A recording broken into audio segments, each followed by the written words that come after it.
Get it all.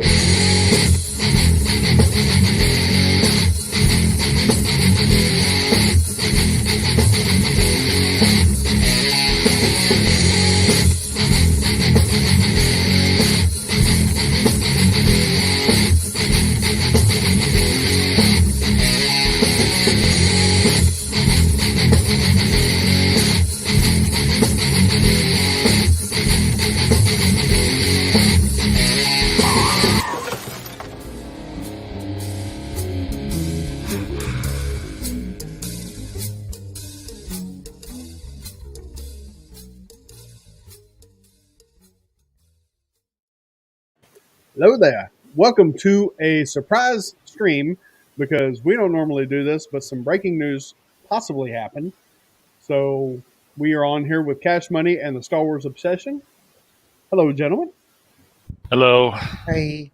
Hello there. Hello. So anyway, Star Wars Obsession was supposed to be on earlier today, but we had some scheduling. Yeah, those time zones. They get me every time. And that was my bad because I sent it to him. Yeah, hey, 2:00. So yeah, I was like, is it PDP or is it EDT? I don't know what's going on.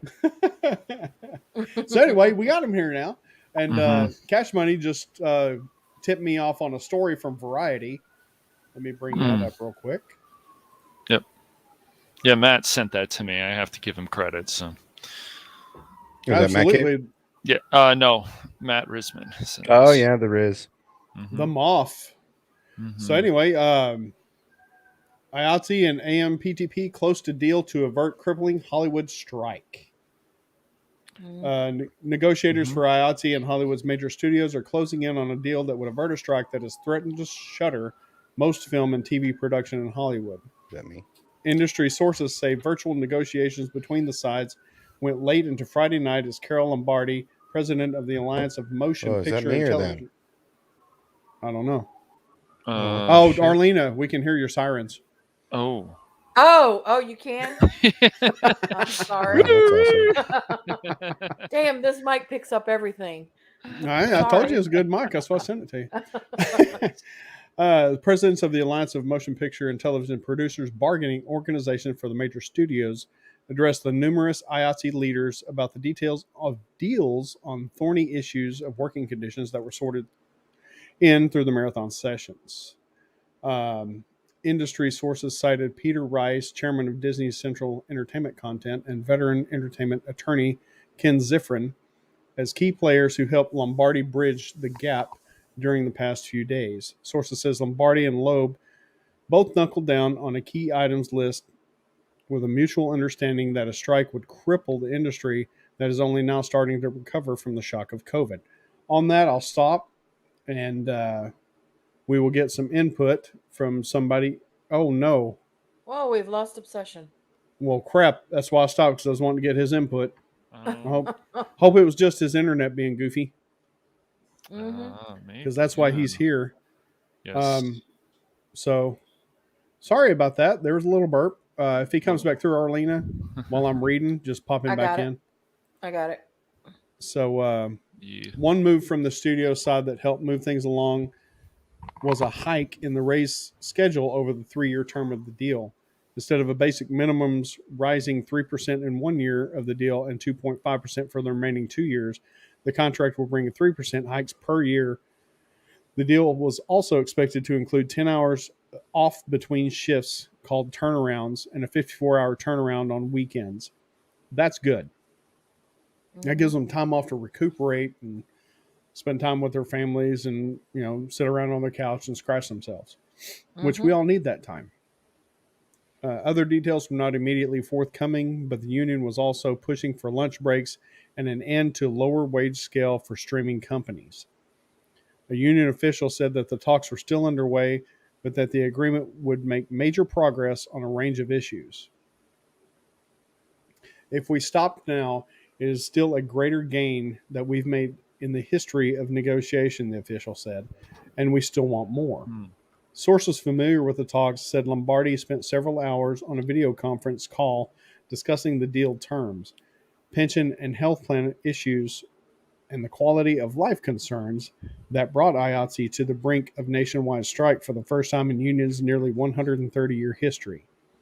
The tentative contract agreement would have to be ratified by the roughly 60,000 union members covered by the locals whose contracts expired on September 10th. The negotiations cover the basic agreement, which applies to 13 Los Angeles-based locals, as well as the Companion Area Standards Agreement, in which applies to locals across the country. Some members have argued that 10-hour turnarounds, which many workers already receive, are not enough, and that they would vote against a ratifying deal unless the turnarounds are longer. Mm-hmm. Membership received a terse update after 11 p.m. on Friday night, stating that only that bargaining has concluded for the night and will resume tomorrow morning. The union has scheduled solidarity events in New York, Chicago, and Atlanta this weekend, and was also recruiting strike captains to organize picketing if a deal could not be concluded by 12:01 a.m. Pacific time on Monday. IATSE International Chief Matt Loeb stressed his commitment to a deal, but also the membership's willingness to go out in an interview with the Associated Press on Friday. Multiple sources said hours were spent on Friday on working out the specifics of a meal plan adjustments, rest breaks, and between shift turnaround times.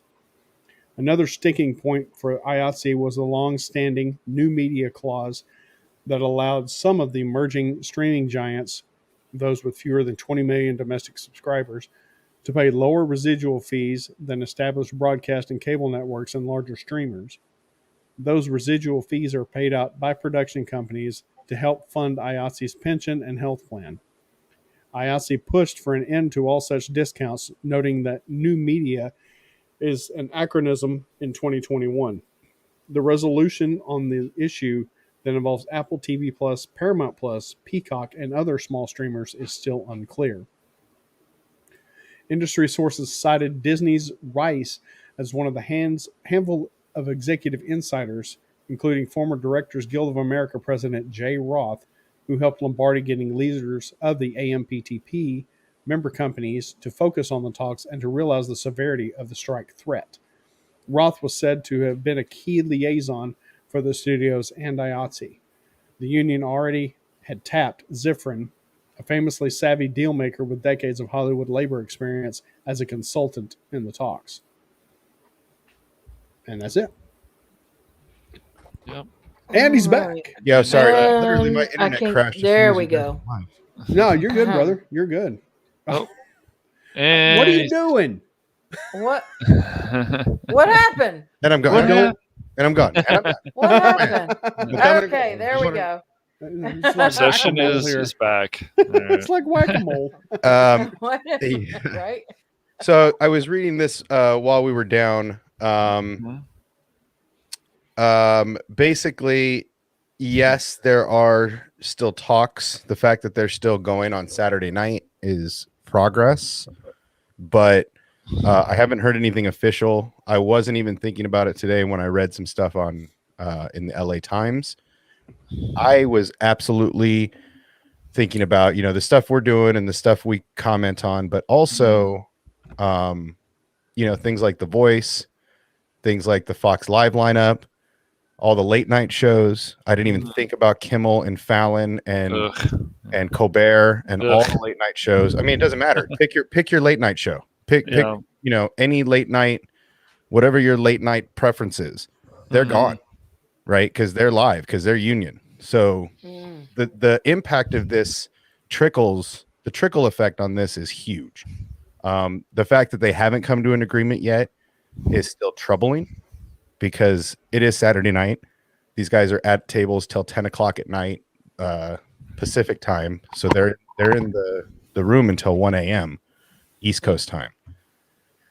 So it's the fact that there's nothing yet, I mean, shows progress. Progress is, okay, we're still at the table, but coming to a deal, I still hope it happens, but there's a lot more at play here that the Producers Guild and the streaming new media are holding out. You know, this isn't something, just so everybody knows, this isn't something that popped up last week or started October 3rd when the strike announcement, when the authorization happened. This has been going on since June.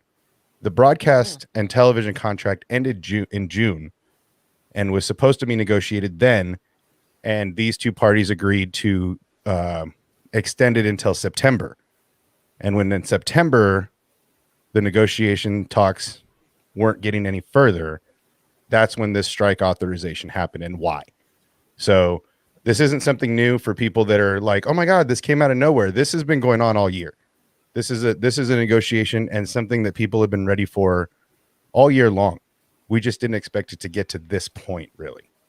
Mm-hmm. So that's, you know. Well, you know, the last two strikes were. Is there an echo? You're echoing. Shit. Why am I echoing? Yeah, you are echoing pretty bad. All right, say Sunday, Monster Truck Madness. Yeah, I mean, the last strike lasted 9 months. The writer strike lasted 9 months. Yeah. And this is something that's completely different than the writer strike. The writer strike was for credit, right? That was the big thing, is these writers weren't getting what they were due, and it was their content that's being created and then multiplied over seasons, over, you know, different platforms. When they get picked up by other, you know, syndicated by whether Netflix or other networks, they weren't getting their royalties on top of that. That's kind of what that was about right. The writers not getting credit for the stories they were writing. This is different. This isn't about, you know, credit. This isn't about a line in the post credits. This is about people not getting home safe. This is about people getting off in the middle of the night. And what's worse, I guess the part that's worse about it is, once the strike announcement happened, a lot of these productions that are worried about shutdown are going to extended hours, so longer than 12-hour days, and they're going on to 6th and 7th day because they're trying to squeeze as much in before the strike. That tells me that they're not negotiating. That tells me that they don't care, and they're trying to put as many pounds in the bag as they can before they can't shovel anymore. Yep. So put it all in before they take it. But as you know, Obsession, they you know, the last two writer strikes, of course, what happened was we got all those reality TV shows because there was problems, and they said, okay, we'll just make cheap television. You guys can go screw off. Mm-hmm. But with this one, you know, it looks like they will probably work this out. I mean, it would be stupid for them not to. So, on both sides. Yeah, well, they're trying to give them the bare minimum right now. There was a thing Matt mentioned, Matt Risman, that I thought I'd bring up, is that 18 months ago, they could have probably figured this out. And so, as we know, the union is not always right. Sometimes they are, sometimes they're not. Mm-hmm. And trust me, I preach that show. I host that show. Believe it. They don't always do the right thing. I have been on the wrong side of them several times, and it doesn't always go well. But I don't think they're on the wrong side of things this time. I don't. It doesn't look like the union is wrong on this time. Yeah. Look. Unions are not always a good thing, right? No, they're not. We can Um, agree on that for sure. They're not always a good thing. There's always bureaucracy, and there are always issues with, robbing Peter to pay Paul. There's always hidden money. There's always this stuff. And trust me, in where I live, I will never join the union for what I do where I live. Mm-hmm. And I say that factually. I don't care if I'm involved in another union and I get out of that union. I will never join the union that is in my city because I don't trust them. For whatever reason, I don't want to get into that. But this also goes to healthcare. There's a lot people don't know what happens with these union workers and how their healthcare gets taken care of, and how the system works. You know, you work a certain number of hours in a certain number of months, and that translates into healthcare for you and potentially your family. So the things that they're asking for are not outrageous. They're not asking for $100 an hour hike, right? They're not asking for royalties on the back of their work, right? They're asking for basic living conditions, right? You work the time, you get paid, you get a realistic lunch, you get to go home at a reasonable time with enough time to come back to work safely, right? I have fallen asleep on the way home from a show before, right? Because we were getting the crap kicked out of us with long days. This is not uncommon. There have been instances, for instance, several years back, there was a production assistant that was driving a truck from one location to another, and he fell asleep behind the wheel, and that truck's contents went everywhere, right? There was a big old accident. It was a big old thing. This isn't new, what's going on. This is the long hours, the I don't want to call it abuse because we kind of sign up for it, but you know, there's a line that everybody draws in their own mind. And here, a lot of people have put in with their unions because these are the people that are supposed to be taking care of us. And for once, they're going to bat for everybody at one time. Yeah, big and they or shouldn't small. expect you to kill yourselves to do what you want to do. You shouldn't kill yourself for that. No. And for those of you who don't know, Star Wars Obsession is in the industry, so he's got first-hand knowledge of this, and we need to support it very much. Absolutely. Yeah, I mean, there's a petition I sent some of the guys in the Discord. Basically, it's just, you know, regular folks supporting the cause. Like I said, there's been a lot of actor support. There's been a lot of directors guild support, producers and directors that aren't in our union because they are separate. The DGA handles the big directors, the big executive producers, all those people that you see with the title DGA at the end of their name.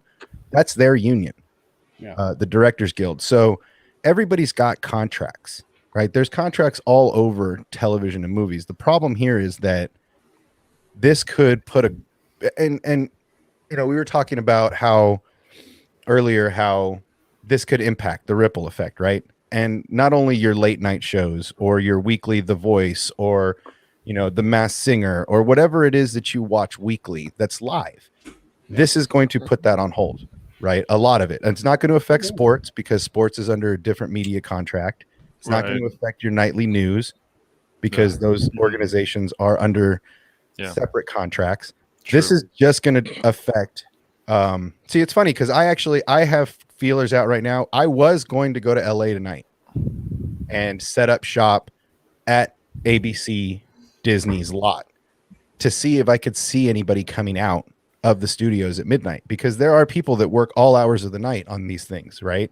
There's teams sometimes 24/7 where you're doing 12, you tag out to your partner at night, give the turnover, that person does his 12 in the middle of the night because editors don't have a clock. They can work wherever their screens are set up. Yeah. So same thing with VFX, like all these people, this is all those people. So I'm still trying to get somebody that I know that's going out to maybe put a camera and call in on the stream to see if there's people not going to work or not, you know, dropping their toys and putting their number 2 pencils down and walking out. Yeah. So I'm hoping, like I said, I've always been hopeful that this is not going to happen. I don't want to see any of my brothers and sisters out of work. I don't want to see anybody with picket signs. And because there are 21 locations from what I've understood just in the California area that are going to have picketers if this happens. You know, I don't want it to happen because I want my Star Wars. I want my money. Really, this is selfish. I'm being selfish because I want my money. I have bets with X-Wing and Fatal J on the outcome of Kenobi, and so honestly, I'm being completely selfish because I want their $1 bills. So from what it sounds like, though, like Kenobi and Book of Boba are probably finished right now. So I mean, I think they're going to get this strike fixed because I think, you know, they're hopefully, if that Variety article is correct, they're hopefully close on both sides to a deal, because I think it would be stupid, as we know what's happened with the other strikes. We got a lot of cheap television for reality shows. Some of them lose money.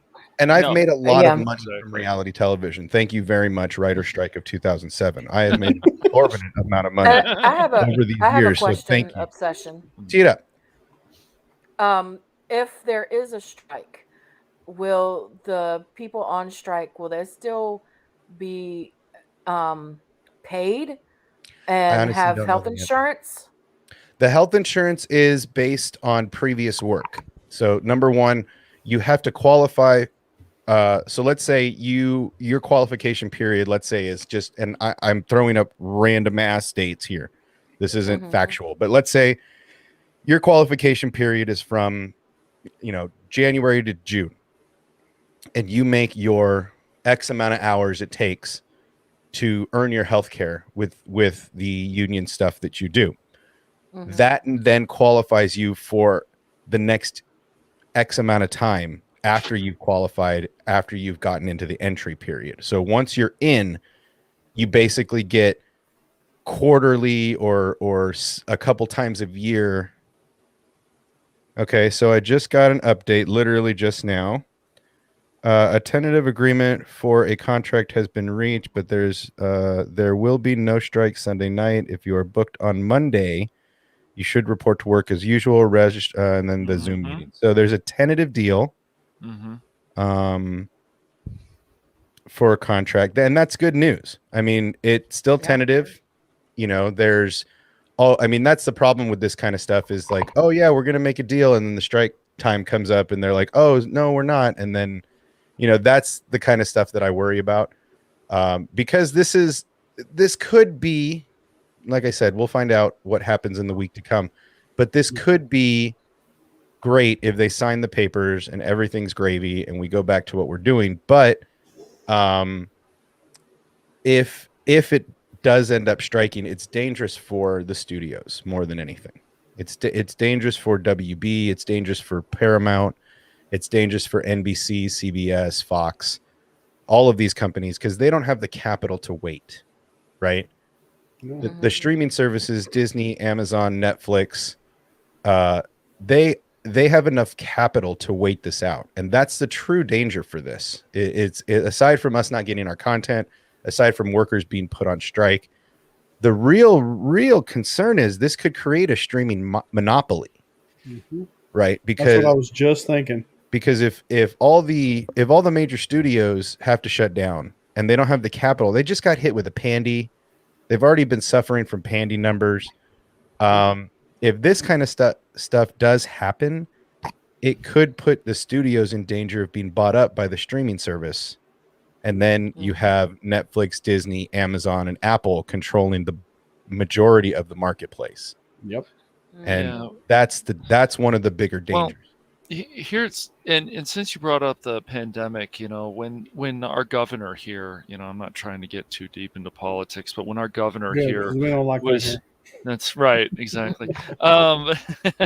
Was telling us that the film industry is an essential. I just thought that was ridiculous obsession, because all these other people were hurting these small businesses.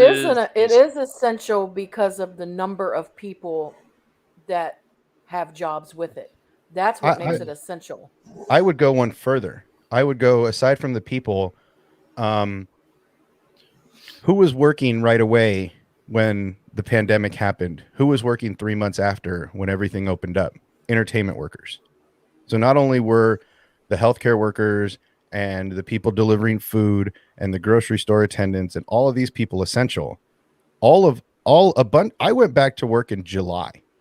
Right. I stayed home from April 15th to July 27th during the pandy. Wow. And come July 27th, I got back to work.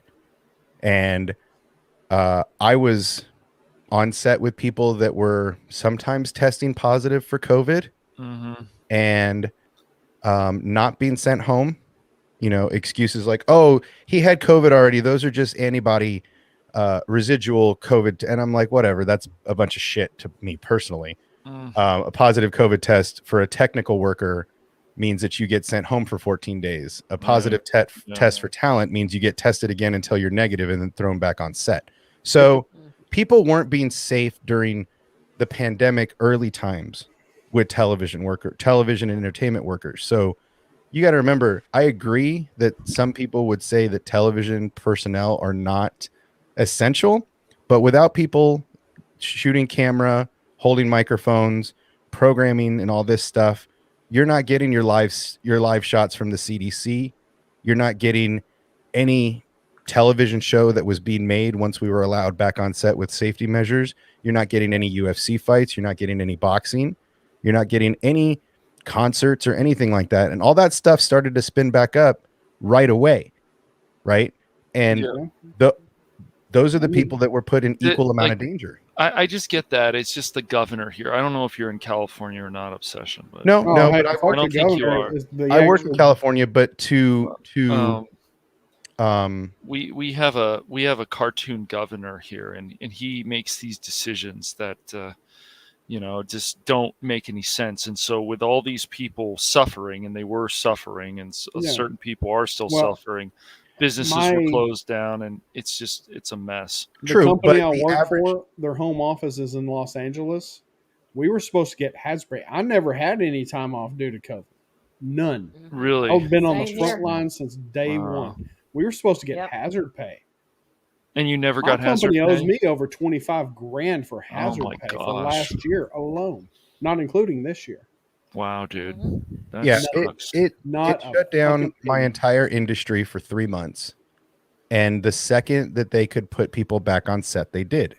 Yeah. And and I get it. You may not look at television workers as essential workers in your state, but the amount of people that employs and the sanity that goes with that for the average public to know that shows are back online, to know that Kimmel, how long did these people shoot from their homes?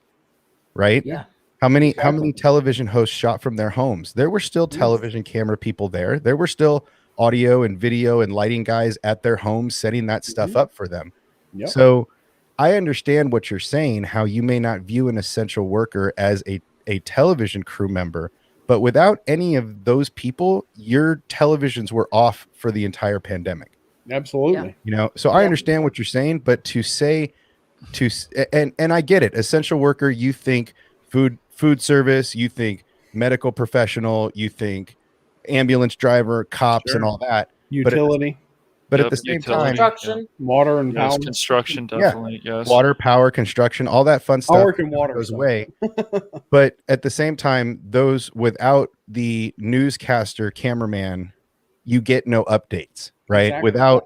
Without any of those people. I know that. The late night shows and all that. So would you rather your screens go black and into bars like the old days of television back in the 80s when there was a time before 24-hour television? Or would you rather these people be out there and called essential workers? I don't look at Gavin Newsom as an idiot when he says that television personnel and movie workers are an essential part of the California infrastructure, because they are. That's a big industry in California, whether you're up in Silicon Valley or you're down in Los Angeles, San Diego. From stem to stern, the state has these television workers that are an essential part of the community. Wow. And without the local news, the federal news, the sporting events and all that, what would people have done during the pandemic? Right? Yeah. No, I get that, but I'm going to tell you, man, I've lived in California for a long time, and Gavin Newsom he's a bad cartoon character. The way that him, Garcetti, other people have handled this pandemic, the bullshit, they've hurt a lot of people, and businesses have closed down, and they will not take any responsibility for it. And so it's just that victim mentality again with those people. Let me add one thing real quick to what Obsession was saying. For all of us out there who continued working through the pandemic, if people like him in the entertainment industry and movie industry did not give us an escape, we'd have gone nuts. That's what I'm saying. That's true. I agree with that. Provided essential service. I can't disagree with that point. No. It gives us informed, really. I mean, aside from entertained, yes, you need to be entertained during dark times. That's honestly, I've always joked, the world could literally crumble down and I will be at the Coliseum pointing cameras at gladiators while you guys scream in the stands as Rome is crumbling, right? Like that's what I'm going to be doing when all things are on the table. I'm going to be drinks.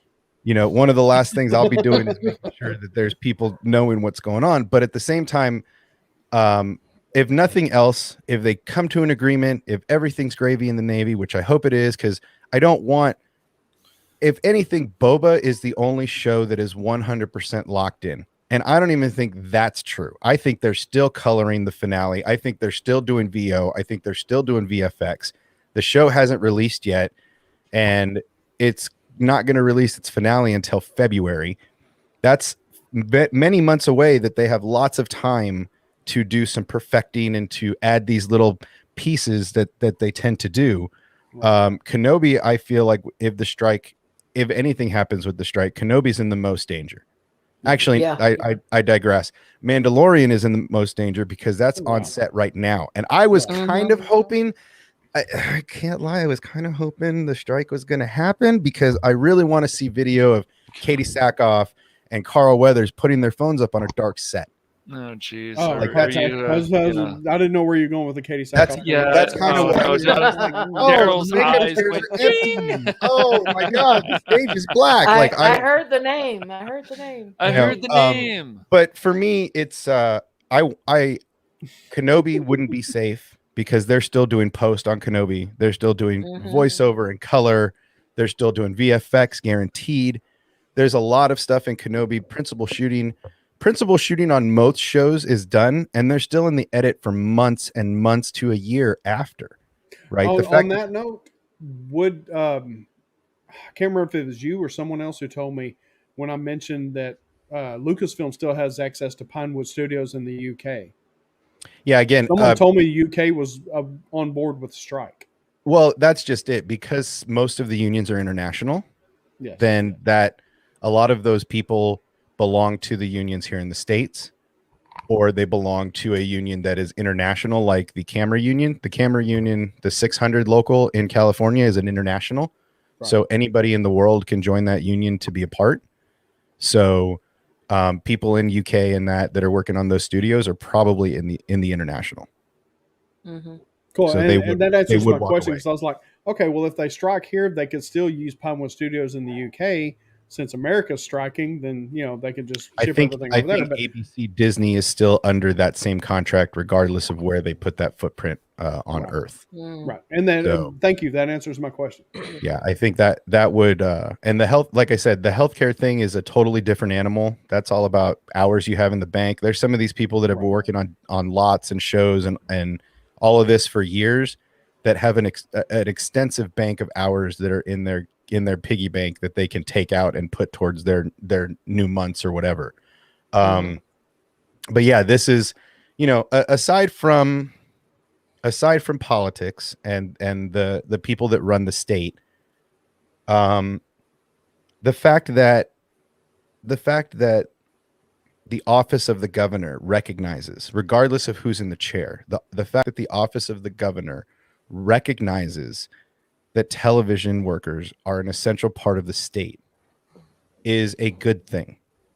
It is a good thing that the highest office in the state, the person that runs that independent state in these United States, recognizes that these people are an essential part of his economy, is a very good thing, because it trickles down. If these people are out of work, it trickles down to the local economy, their families, their friends. It's all over. The support for this is everywhere, because this impacts a lot more people than we think in our communities. Oh yeah. So it's like I said, I hope they come to a deal. I hope it's a good deal. I hope there's not a last minute bargaining chip that somebody pulls out of their ass and shakes this thing to the core, because all I really want is my Kenobi money. I want Fatal J and X-Men on my channel so I can belittle them a little bit for ever having doubt in my Star Wars. Yeah, but really, I'm with you on that. If this doesn't happen, great. I'm still gonna stay up till midnight tomorrow to find out what the final buzzer is, and to give an update on what happens. But it looks like everybody will show up on Monday, which is good news for now. I just hope this doesn't prolong and push and push and push and push, and that this isn't because I don't think the IATSE negotiators are having any of it. If they're not getting what they really need, regardless if they're at a tentative deal, if there's a large bargaining chip that's still on the table that's not ironed out yet, that could break this whole thing. So whether it's hours, hourly, medical hours, whatever the argument is, I hope it gets ironed out, because I want my Star Wars content next year. I've been looking forward to next year for the last 2 years. I think because we'll be fine. I know this is the year of Star Wars. I know Marvel's in just as much trouble. But you always say that, Obsession, that we know Disney owns Marvel and Lucasfilms, so there's still going to be a lot of content of Marvel. I don't think it's going to move over one way or the other. Oh, I think we're going to the A-list of what they've been doing at Marvel is their 5th phase. People are less interested in the 5th phase of Marvel than they are in the 1st phase or 2nd phase of the new Star Wars. Yeah. If Mandalorian and Visions and Boba is the start of the 2nd wave of Star Wars, then Marvel's going to take a little bit of a backseat in the viewership. They have a couple. They might, yeah. That people might. are excited about. I started completely fucking agree. everything up. I completely agree. Yeah, Marvel is definitely taking a backseat next year to Star Wars, because the Star Wars content is going to be so rich, and it's going to be so out there good. so much, so and everything that Marvel has been coming out with lately has been shit. And I'm just the not. viewership has gone down. Yeah, for Marvel in general. Yeah. Well, like I said, their I'm main just phase. not excited about the Eternals. And the main phase of Marvel's new rollout is a lot of secondary stories that a lot of people don't really know. I mean, aside from Spider-Man and the whole thing that they're trying to incorporate there, and the X-Men, the potential X-Men addition to the Avengers universe, integrating those comic series where they're all in the same universe. There's a lot of room for that. There's a lot of cool stuff coming from Marvel. The new Blade, there's a lot, the Eternals, that whole lineup. But honestly, I think Marvel's heyday was until Infinity War. And now they're pulling stories from the comics that they can make good movies out of. But compared to Boba, Kenobi, Ahsoka, Andor, and Mandalorian 3, there's not much hope for them this year in 2022. No. The excitement and the buzz around Star Wars this year dwarfs the Marvel buzz. That's why you're going to see all these Marvel content creators. They're still going to do their thing, but they're not going to have as much to do because the stories that they're telling aren't as popular unless they're doing like a Fantastic Four integration, right? People would get excited about something like that, but really there's not much that's really driving new fandom into Marvel right now, the way that Star Wars is drawing new fandom. I get that. And but... with Marvel, the biggest thing that's going to draw people back in is going to be Fantastic Four and X-Men, and those aren't scheduled for several years down the road. And the way they did the last Fantastic Four, everybody's really, there's like, oh man, I don't know. I'm going to be cautious. I'm not going to get excited about it, but I'm just going to. Yeah, when it comes to like Mandalorian, for example, I'm in the opinion that, we don't need a season 3 if we're going to get one, but the way it ended. You're hanging out with Risman too long. Right? Yeah, but do we need it? We don't. I know, but I just don't think we need it. The way it ended was fine for me. I just, sometimes too much is too much. But but I know I've been hanging out with Risman too long. They're going to. They're also looking to get to that cinematic moment, right? So that's a big thing what they're trying to do right now. They're with everybody coming together. And like I said, I've been under the impression personally that that this cinematic event that they're talking about for me is the retaking of Mandalore. Yes. I think there's there's a new there's a new Mandalorian war on the horizon. I've been writing a fan fiction to where I think the last chess pieces are going to go before the big cinematic event. And the basic premise is that, Din Djarin is the William Wallace of the Mandalorian world. Freedom. He is going to be the uniting factor and it's going to be because his story from in the Mandalorian culture is going to become what Luke Skywalker was during that timeline. He's going to become almost legendary, having taken the Darksaber from Moff Gideon and having united the, let's just say, the Death Watch and the new Mandalorian concept, let's say, so construct, if you will. So for me, I see Din Djarin seeking out somebody like the Armorer, because the Armorer knows where all the coverts are. She knows where all the Mandalorians are hiding, or there are other armorers that they all keep in touch across the galaxy. I don't think so, man. She was whooping that ass when they came for her. Yeah. You know, she was and that was just with hands. That wasn't even with no guns or weapons. Like, she just did that with her bare mitts. She took out a 6-pack of troopers. I'm not worried about her.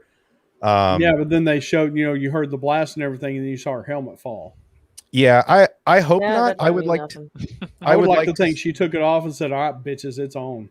Yeah, and I would like to see a scene with Din Djarin and the Armorer, and where they meet back up somewhere, where he's searching for her, and he knows that she's the last piece of the puzzle to get all of the Death Watch type Mandalorians on board, all the outcasts and the coverts. Right. And they have a moment in her workshop where they have that same conversation where, have you taken your helmet off? And he tells her yes. And she picks up a weapon to, take his armor from him. And then he lights the Darksaber as she goes to strike him with a Mandalorian staff and tells her, this is the way. We're going to unite this. I am king, basically. And I want you to join our cause. And then that's going to be the final piece for the Luke, the Ahsoka, the Grogu, the Boba, the Bo-Katan Mandalorians, and then the lost outcast Mandalorians taking Mandalore back from the Empire. I think that's the cinematic event they're leading to, personally. Yep. And we can't get that without fantastic. We can't get that without Mando 3. We need to see Din Djarin uniting, bringing Boba in, bringing Bo-Katan in, bringing all of these ships to one meeting place, and then him showing the Darksaber, because that's the key. And then at the end, Bo-Katan comes behind him as they win and guts him from behind and takes the Darksaber and then rules the Mandalorians. Yeah. Kills Din Djarin. Cool. And that's it. And with that, what a perfect crescendo for his character as well. And the thing about he's a reluctant leader. He doesn't want it, Yeah, those are the best kings, right? The people that don't want to be king. I don't want to be king. I keep trying to give it away. I agree with that. It's like Simba. Yeah, and if all that happens in season 3, I mean, that would be great. I just like the way, I agree with Matt again. Oh no. I just like the way that season 2 ended, and if that was it for me, that would be fine. But if we get all that in season 3, great. So it's a lot of money to leave on the table. Yes. Yeah. That's a lot. That's a lot of money to leave on the table for them. And I think that's because the second season was such a success, and the resurgence of Luke Skywalker, and the Luke Skywalker, I'm going to say this rolling my eyes and with my hashtags, the Luke Skywalker that everybody wanted. But this is a big money grab. Luke Skywalker lightsabers probably through the roof sales this last year. I'm sure of it. So for me, I want to see a little bit of that. I want to see how Din Djarin reacts to the loss of his sidekick. Yes. I want to see. That could be interesting. We got to see the epilogue. Yeah, yep. I want to see some more Mandalorian interaction. And the reason I think that the third season is going to be so much better is because I think they're going to give us more of Mandalorian culture. I think you're going to see a lot of the old ways that we saw in Rebels and the Clone Wars of Mandalorians come back, right? This code of honor amongst brethren is a big thing we don't ever get to see in Star Wars other than the animated series. We don't get to see much Mandalorian culture other than, the Pre-Vizslas and the Ren clan, right? We've only gotten tastes of the Mandalorian culture and these little pearls these breadcrumbs, if you will, down the trail. I want to see the whole shabizzle. I want to see I'll be right back. I want to see the Mandalorians. I don't want to say kneel, but get behind Din Djarin, right? I want to see him light the Darksaber in every covert across the galaxy, building his army. Right? That's the shit I want to see, because that's the way Mandalorians run. And I would love to see a couple people challenge him. Yeah. I would love to see a couple of those Mandalorians be like, I'll take that. And then him just whooping their ass. And what'll be interesting too is to see, this will be, if they do lead up to a feature film, it'll be interesting to see, because if you think about Marvel and how they did it, they did feature film, and then the big film. Well, Star Wars is doing it opposite. They're doing streaming service leading up to a feature film. Completely different. Same kind, thinking along the same kind of lines, but at the same time, it's completely different and completely new. And then we'll see how many others will be able to follow that same track. Well, and the only, basically they're taking Marvel's idea right now with Eternals, right? They're basically doing the same thing that they're doing with Eternals. They did Loki, they did the Vision and Wanda show, WandaVision. They did Falcon and the Winter Soldier. They just got done doing What If, which wasn't really a what if. It was more of it wasn't so much of a what if as the next installment in the multiverse. Yeah. Right. So it really wasn't, it really is a what if, like, oh yeah, what if this? But it really was the pathway to Eternals, to the Multiverse of Madness, to, the next Spider-Man. All of these things are leading that way, but they did the same thing. They did 4 shows to get them to Eternals. Right. And and Star Wars is doing the same thing. They're using, probably 7 or 8 shows over the course of 2 years to basically introduce their new cast. That's the thing about Star Wars versus Marvel. Everybody knows the Star Wars or the Marvel characters. Everybody knows, whether you have a person in your family that was a comic book person or a person that watched all the movies coming up, that it wasn't hard to get people behind a Spider-Man, a Hulk, an Iron Man, a Captain America, like all of course not. Those it wasn't hard because some of the older people read those comics and were like, this could be cool. Yep. And when they did Iron Man, they were like, damn, they're doing Marvel movies right now. I'm in, right? All those old comics, right? Because the early Hulk and the early Marvel movies were basuda. They were straight garbage until they did Iron Man. Iron Man, Jon Favreau and Iron Jon Man Favreau and Tony Stark, Yeah. I can't think, Robert Downey Jr. basically changed what we know as comic book movies. Yeah, they did. Oh yeah, because Jon Favreau and whoever else worked on it, they had a passion, and I love people that doubt Jon Favreau.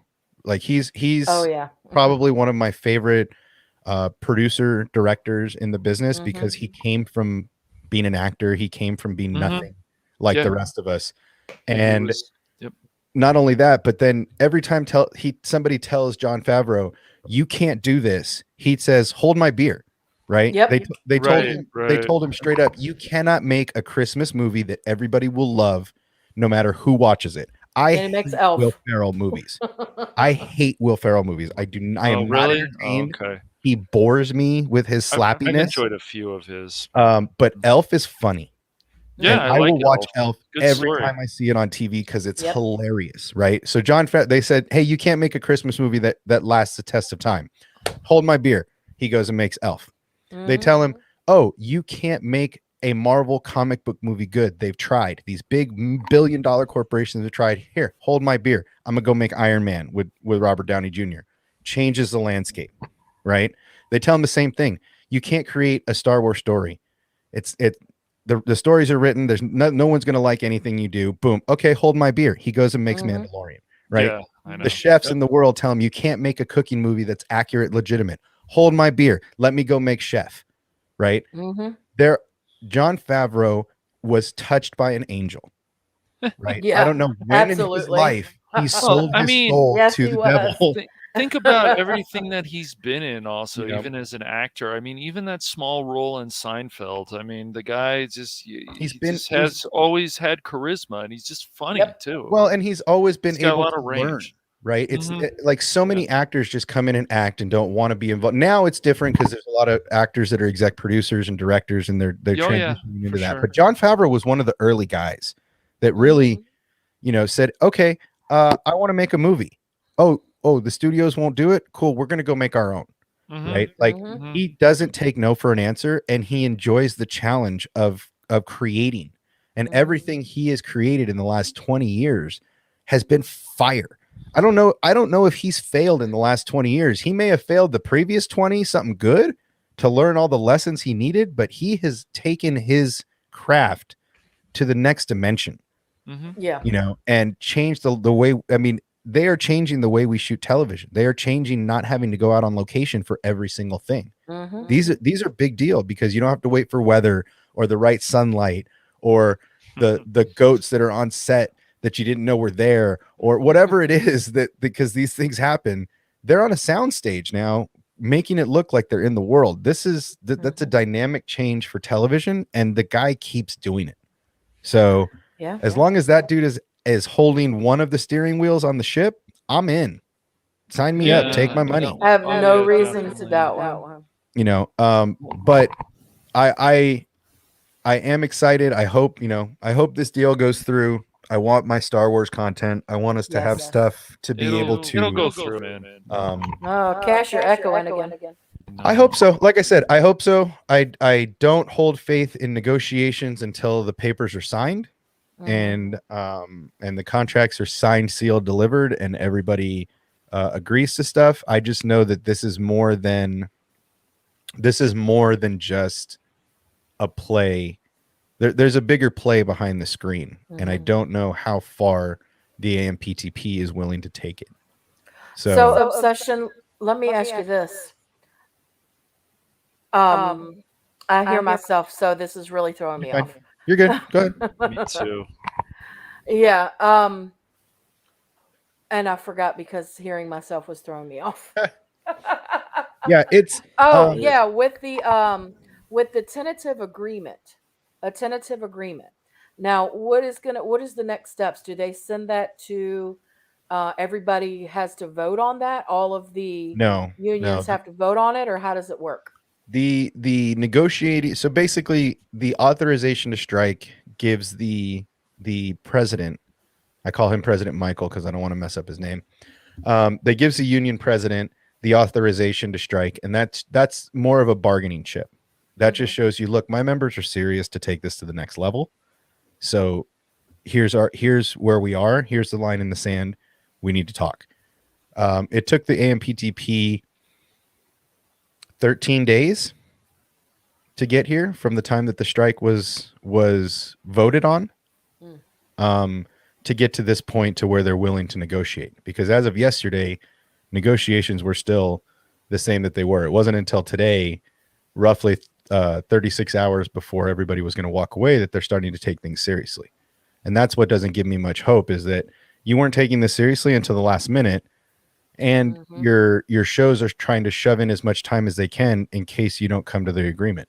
So I hope, like I said, I hope it happens, but it's still tentative, and until contracts are signed, there's always room for somebody to say the wrong thing in the room. But the president has the authorization at this point to do as he pleases because the members have voted, and that gives his negotiating team a line in the sand that they have outlined. So everything at this point is completely up to the union president and the negotiating team. We have no more say in what happens at this point.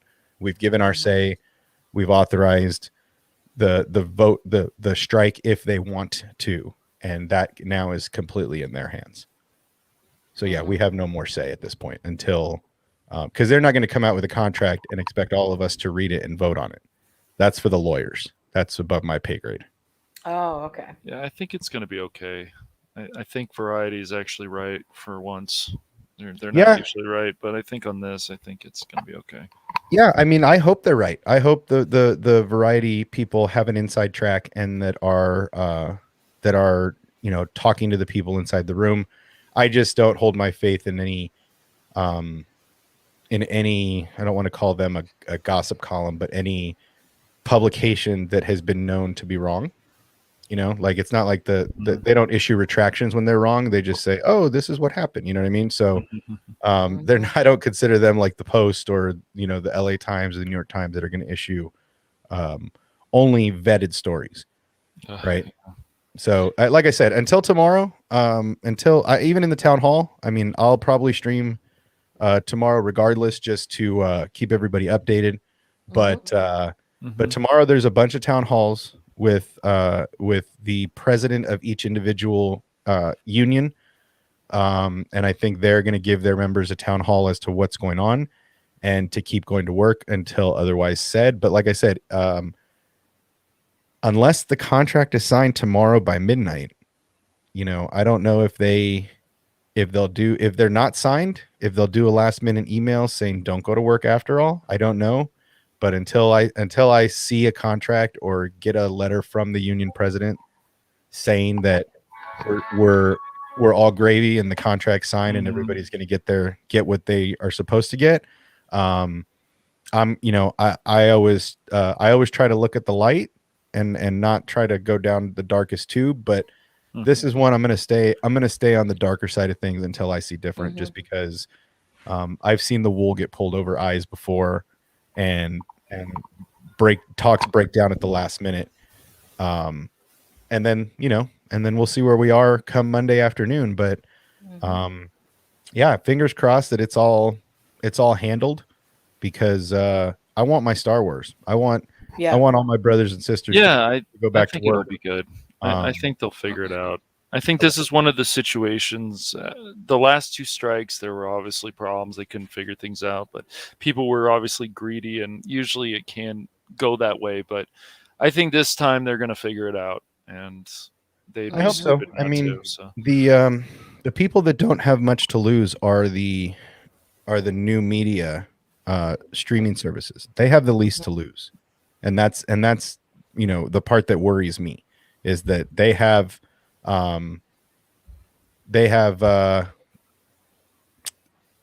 much capital and nothing but time, right? It's the smaller studios, not smaller, but it's the main Hollywood studios that I think are in the most danger from this, because they don't have the capital after a year-long pandemic to sustain all of their late night shows and their advertising dollars, because that's what it's really about. If we go on strike, think about the advertising dollars that are into Kimmel, into Conan, into all of these late night shows. Well, I'm going to tell you, dude, where a lot of these shows have gone. The late night shows where these people have become more about activists. Not that there aren't good people who work on these shows, I'm sure, but Kimmel and Colbert and these people, they've changed so much, and it's really disappointing as people who used to make jokes and now they feel they have to censor themselves and be just ridiculous. I don't know if you like any of them, Obsession. I've seen what have happened with them, and I'm embarrassed personally. I've met Jimmy Kimmel many years ago. And Jimmy Kimmel was on the Man Show. He did Win Ben Stein's Money. Excuse me. His show was really funny, and then he went all into this political, one-sided bullshit. And I stopped watching these shows, man. I stopped watching them all. Unfortunately, like one of them. Unfortunately, I mean, I've worked on Kimmel when they've come here to my town. I've worked on Kimmel a couple times. Oh, did you? Yeah, I've worked on. He's done a couple things out here. He's got a comedy club out here. I've worked on his show a couple times. Yeah, and I can't really say my views are a little more. I'm a centrist, right? I believe that there's good on both sides. I try to find the neutral territory on both sides. You would probably not agree with a lot of my political views. Probably not. Just because of the things that the places I've been in the world I've lived. We all live a different experience, and that dictates our perspective. That's a fair point. Yes. And the things I've seen in the world I've lived in, I have no quorums about saying the things I'm for, and I have no quorums about saying the things I'm against. I'm a straight shooter. You always know where you're at with me in real life or here. I don't really put up with a lot of bullshit. So for me, I'm probably the most smack dab in the middle person you'll ever meet when it comes to a lot of this shit, right? Like for me, I love my guns. I've got lots of guns, right?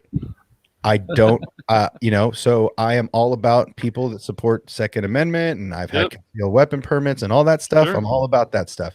But on the other side of things, I'm not for some things, and for me, being a Latin male in this country, there's a lot of perspective I have that other people don't, and I have very different views on a lot of different concepts. But my goal in life, as I've grown, is to find neutral territory, to find an island that we both agree on a subject, and then I work backwards from there. I don't attack. I don't insult unless you say something like, I've literally told one of my closest golf friends, that might be the stupidest thing I've ever heard a human say, right? I have no problem saying those kind of things to people that I talk to about things regularly because they're my friends and we should be able to be open with each other. Absolutely. But, I try to find neutral ground and work back from there. I don't try to find an opposing view and fight. I want to do what it used to be. I want to have a spirited debate, just like I talk about Star Wars. We can disagree. That's what it's supposed to be. We're never going to be one mind united under a front. But just like Star Wars and just like everything else, people are always going to disagree and have their own points of view. And that's what makes us human. That's part of the human experience, and that everybody is living the same human experience. So, yeah, we may not agree on everything, and I may have a completely different point of view, but I'm never going to put you down for yours because I have people in my family that don't agree on policies and things. Yeah. And that's fine. Even with my family and friends, I try to find a neutral position, and then let's find out where the edges are. And maybe you can change my mind about things, and maybe I can put some stuff in perspective for you. But that's all I'm going to try to do. I'm never going to tell you, oh, well, that's you should die for having that opinion, right? That to me is just the worst of America.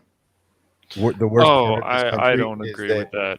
Is that, oh, well, you don't agree with me, you should just go away, right? Yep. I don't agree with that. I don't agree with that here at Star Wars. I would never out somebody for saying, you hate the sequels, I don't want to talk to you, or oh, I didn't know you liked the sequels, like I can't talk to you. It's like, to me, that's immature.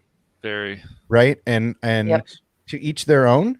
But for me, I'm always willing to have a conversation. I'm always willing to. I enjoy the spirit of debate because I love to argue. So never guess obsession. Never. So, yeah, I mean, like I said, I enjoy everybody's opinion, and I don't ever say, well, that person's just insert the blank. For me, I try to find neutral territory, and that's not what a lot of people do. A lot of people only want to be right on subjects they want to talk about. And for me, I do the opposite because I spent a lot of my life trying to fight the good fight, only creating divide instead of uniting. So that's kind of the goal now, is like, I don't want to fight. I want to discuss and debate.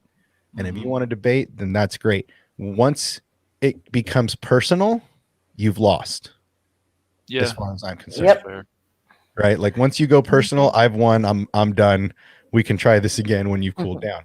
Right. So, and like I said, I've been in 12-hour Twitter debates with people that have changed my mind.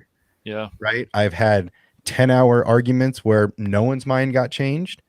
But just like Star Wars, some people can't get their minds can't be changed. One of my beloved friends, if I bring up a trilogy that starts with an S and ends with an S, the whole world could explode. Right. Yeah. The only thing I ask Obsession is when people are like, I like the sequels, it's like, at least watch Empire, please. Just watch Empire Strikes Back. At least. Yeah. Yeah. And I mean, like I always say, I grew up with Star Wars literally from the time one of my earliest memories was sitting in front of a 3-channel TV while Star Wars was on. Oh wow! Channel TV. Yes. Yeah, man. Back in '84, man. Yes. Yep. Right. I remember. Wow. I When there remember. were only 3 channels, right? 3 channels, Yeah. but then you had UHF where you could get 2 more channels. 2 more, but they were real fuzzy. We had to turn yeah. the knob on the Yeah, TV. yeah. I was the remote control in the 80s. Yeah, I Hey. was too. Back, hit you, tap you on the head. Hey, was go too. change the channel or turn up the volume. I was the remote control. Yep.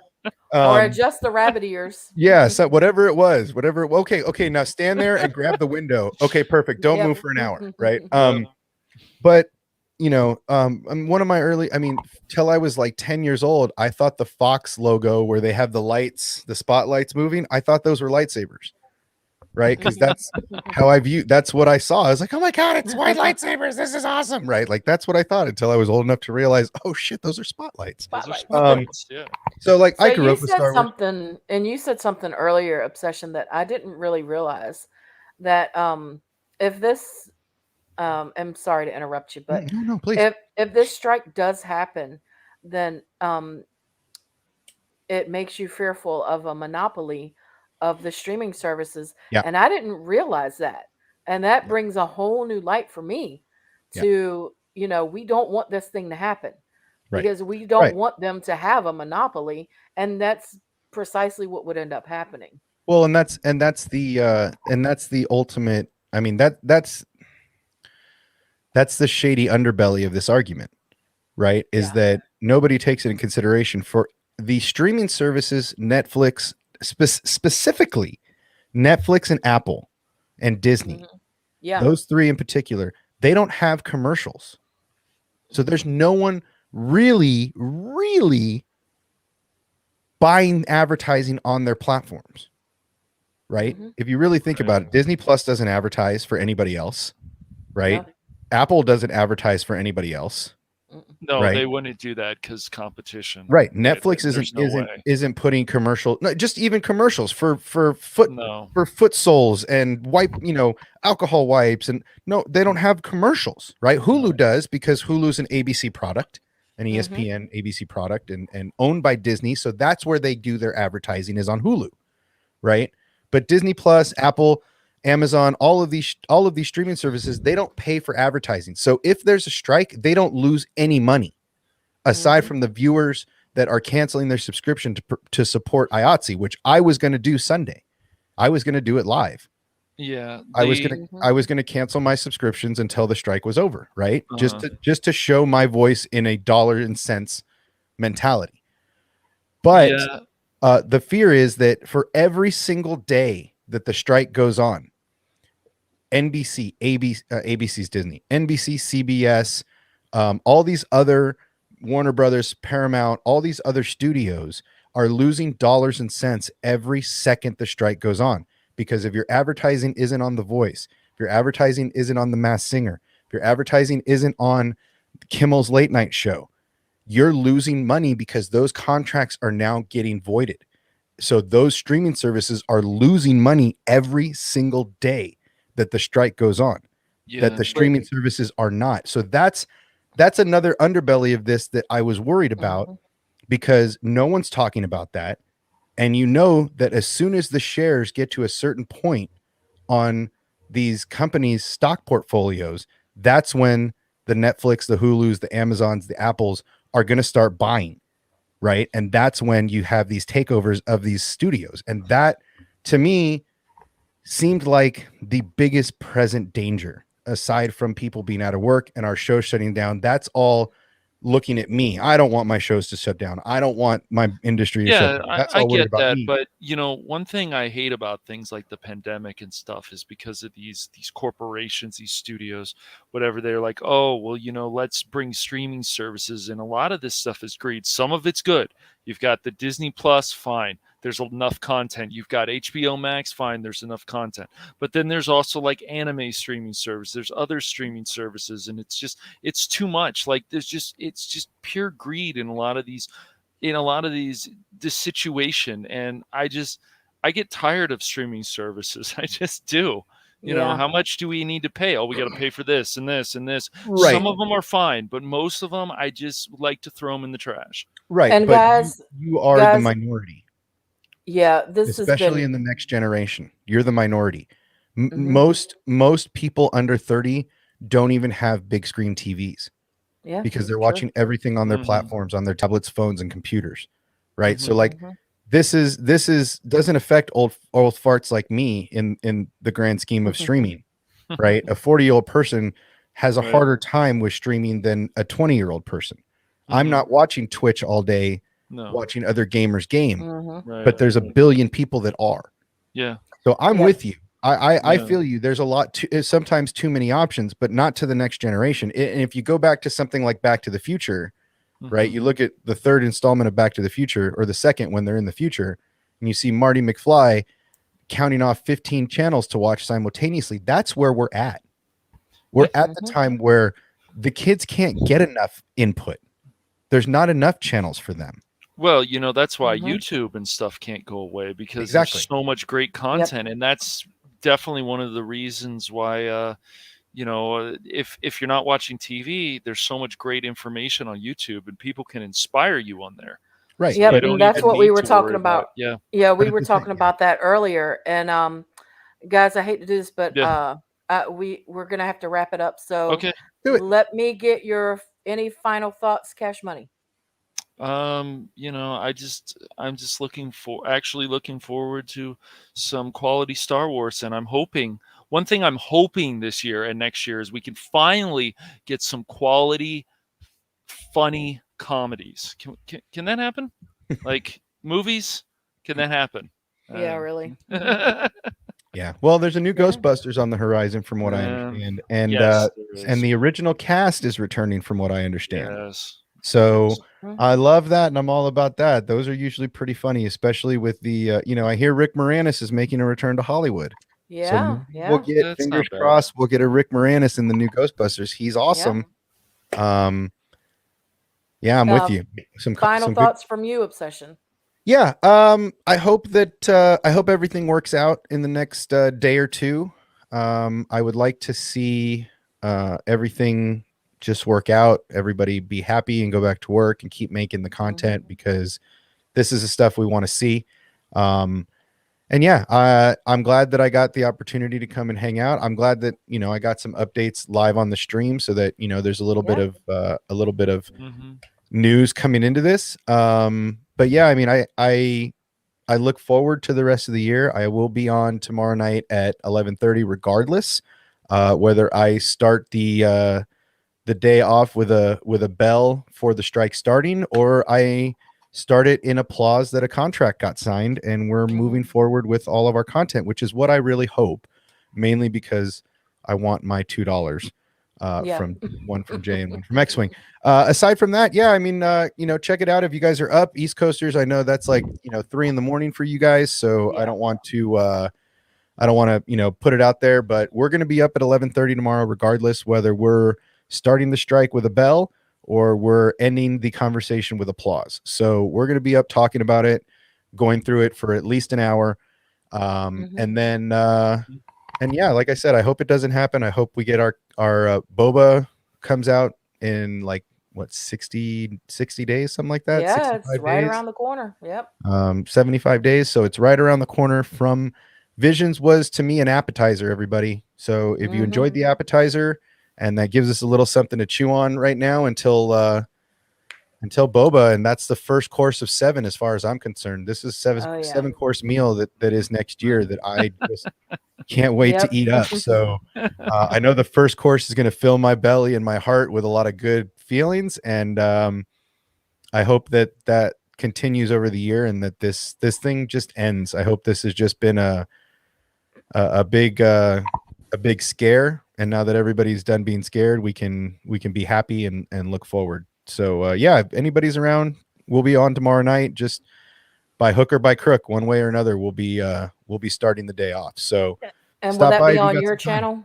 Yeah, that'll be on my channel. We'll be up at 11:30. Right. There's I think there's a thumbnail in there's on my Discord, on X-Wing's Discord, on Coach's Discord. It'll be up. It'll be everywhere. Cool.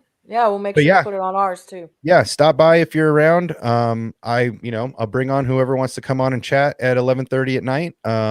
and then we'll go from there. So yeah, everybody keep your fingers crossed and keep hoping, and we'll find out what happens tomorrow morning. Absolutely. And with that, thank you, Cash. Thank you, Obsession, for joining us. Thank you. On behalf of Daryl the Derelict, this has been the VacTube. Make sure you guys hit that like button, share, comment, all that good stuff, and we will holler at y'all later. Have a good one. Be safe, everyone. Yep. Have a good one.